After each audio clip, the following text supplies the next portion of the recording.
Makamanda wakuu wa Iran waliotangazwa na vyombo vya habari vya Israeli kuwa wameuawa katika mashambulizi ya hivi karibuni wamejitokeza wakiwa hai, akiwemo Ismail Qaani, kiongozi wa kikosi cha Quds. Mhandisi wa Qasim Suleimani ameonekana hadharani katika tukio rasmi mjini Tehran.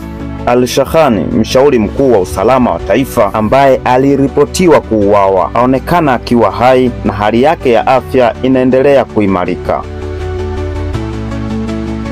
Ripoti za awali kutoka Israeli zilidai kuwa mashambulizi yao dhidi ya ngome za Iran yalisababisha vifo vya maafisa waandamizi wa kijeshi.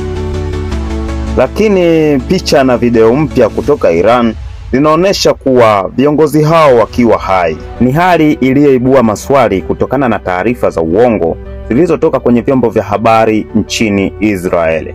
Taarifa ndani ya Israeli na Iran zinaendelea kuwa na mchanganyiko wa propaganda pamoja na upotoshaji. Waliotangazwa kuwa wamefariki wanazidi kujitokeza hadharani. Ni jambo linaloonyesha ni ugumu kiasi gani kupata taarifa zinazotoka ndani ya Irani.